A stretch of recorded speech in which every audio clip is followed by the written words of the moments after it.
11 months ago, I was working in digital marketing in New York.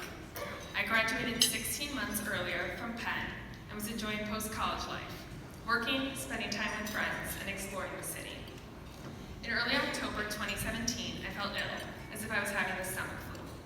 I was nauseous and barely able to get out of bed. I went to urgent care. They asked me where my stomach I was having pain, and I couldn't really precisely identify the location. They just took a pregnancy test that day and reported back that it was negative.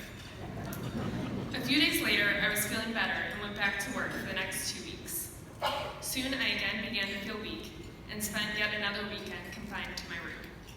I went back to urgent care, where I was confronted with a familiar situation.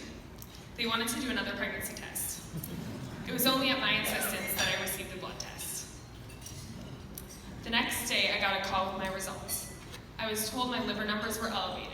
One was 15 times the normal value. I was then sent to get an ultrasound of my liver. Words like hepatitis and mono were being tossed around. Oh, and they also let me know I still wasn't pregnant. In the middle of my ultrasound, the technician stopped, covered her mouth with her hand, and left to go get her boss. After looking at the images, the radiologist instructed me to go to the ER immediately. Do not wait until tomorrow. They had discovered 2 masses on my pancreas. I was terrified. I didn't even know where the nearest ER was. Here I was in New York, while my family was scattered across the country. Fortunately, my uncle was in town, and he met me at the ER. The unknown became the hardest part of this experience. Once I got my ultrasound, all I knew was that I had softball-sized masses on my pancreas. After several more scans in the ER and a surgical biopsy, I had no new information. It took another week to learn I had lymphoma, and I still hardly knew what that meant. Being from Madison, Wisconsin, I didn't know any doctors in New York, let alone a good oncologist. Luckily, I had a friend from New York whose parents are both doctors. They directed me to Dr. Leonard, assuring me that without a doubt, Dr. Leonard is the best there is. Despite several weeks of nothing but fear, at our first meeting, Dr. Leonard put me at ease. Instead of talking about the long term, the focus was on the next step. He used this approach throughout my treatment, which kept me focused on short-term goals. Even after a PET scan revealed 5 more tumors in my abdomen, I never felt the same fear and uncertainty with Dr. Leonard's confident and reassuring approach. My chemo rounds consisted of 5 days inpatient every 3 weeks.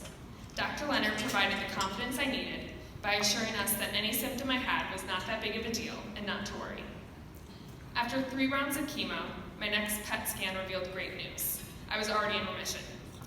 The next 3 rounds were tougher on my body, but much easier mentally knowing that I had just received good news.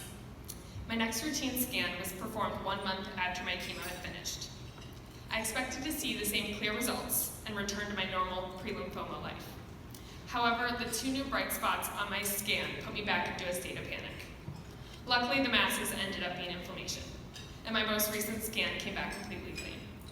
I want to thank Dr. Leonard, Aurel, Marielle, Matthew, and the wonderful attendings and nurses at Cornell. I also want to thank my mother, who's my personal nurse, and for taking care of my every need during her 6 months with me. Thank you to my father and sisters for visiting and providing entertainment. Thank you to Uncle David for helping research doctors and knowing exactly what questions to ask. Thank you to my grandpa Papa, who has taught our family the importance of giving back and has made generous donations to support the Lymphoma Research Foundation. Thank you to Grandma for always checking in and sending me great care packages. And thank you to Evan for being my emotional support and for teaching me what your few weeks of med school had taught you about lymphoma. I'm so happy that all of you guys can be here with me tonight.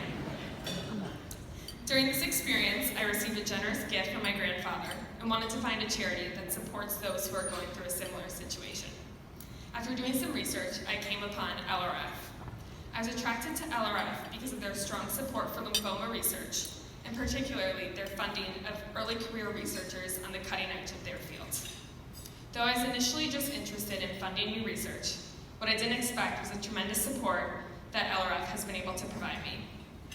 I look forward to continuing my involvement to help with the Lymphoma Research Foundation's current and future lymphoma patients, especially the adolescents and young adults around my age who are often overlooked when it comes to thinking of lymphoma as a potential diagnosis.